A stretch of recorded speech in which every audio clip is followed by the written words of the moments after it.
Hello friends, good morning, happy Holi.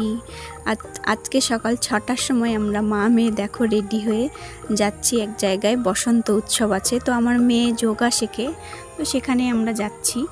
আজকে ওর programme আছে সকাল 7টায়, তো সেই কারণে অনেক ভোরবেলায় উঠে বাড়ির সব কাজকর্ম সেরে চলে এসছি। তো তারপরে দেখো গাড়িতে উঠে আমরা চলে এসছি আর এখানে পৌঁছেও গেছি। এখানে একটা পার্কে প্রোগ্রামটা হচ্ছিল। তো পার্ক এখানে একটা ভালো অনেক কিছু আছে। এই পার্কটা এখন বন্ধ দেখছি, তো ভেতরে আজকে নাকি খুলবে না। তো এইদিকে দেখো একটা দিঘি আছে, দিঘির পাড়েই কিছুটা জায়গা আছে, ফাঁকা জায়গা, সেখানে প্যান্ডেল হয়েছে, ওখানে প্রোগ্রাম হবে। আর এসেই এখানে দেখো তুলু একদম খুব মজা করতে শুরু করে দিয়েছে, ও খুব মজা পেয়েছে। আর আসলে বসন্ত উৎসবে তুলু কখনোই যায়নি। আমিও বিয়ের প্রথম 1 বছর পরে এক জায়গায় গিয়েছিলাম। তো দেখো এখানে আবার একটা ট্রেনও আছে, টয় ট্রেন। তো আমরা এখানে চলে এসেছি। এসে দেখো এখানে সবাই দেখো টুপি পরে নিয়েছে এখান থেকে টুপি দিয়েছে সবাইকে। এই যে দেখো আমরা সবাই একসঙ্গে এসেছি। সকাল সকাল তুলুকে একটু কোনো রকম সাজিয়ে দিয়েছি, বেশি ভালো করে সাজাতে পারিনি। আর এই যে দেখো স্টেজটা আছে, এখানে প্রোগ্রামটা হবে। তো প্রথমে আগে প্রভাত ফেরি হবে, তারপরেই প্রোগ্রামটা হবে। আর এদিকে সবাই নাচের দেখো, সবাই সেজে গুজে বসে আছে।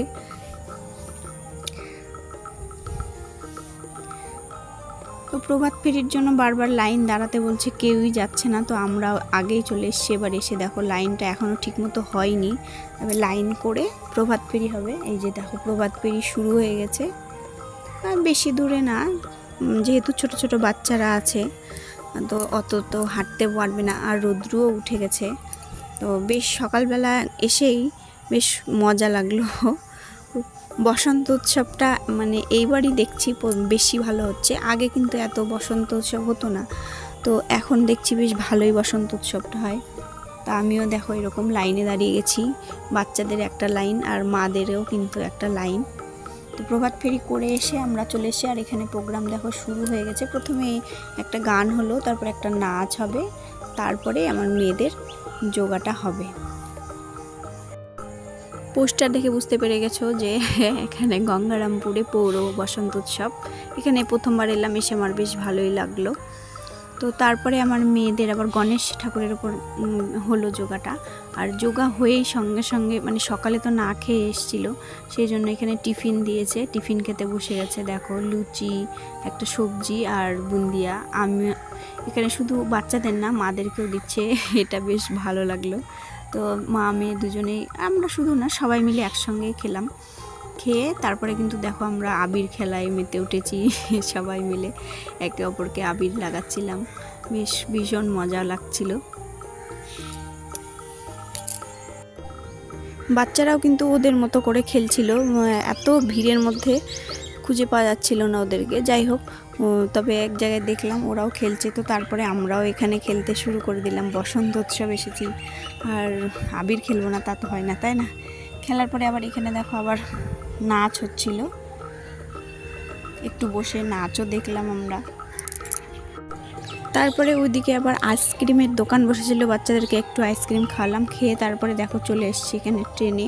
টয় ট্রেনে ওঠার জন্য বাচ্চারা জেদ করছিল খুবই, আর ট্রেন দেখলে বাচ্চারা জেদ তো করবেই, তাই না? তো আমরা টিকিট কেটে বসে গেছি টয় ট্রেনে। দেখো কতটা খুশি। এখানে একটা দিঘি আছে, দিঘির চারপাশটা টয় ট্রেনটা ঘুরে, ব্যাস এইটুকুই।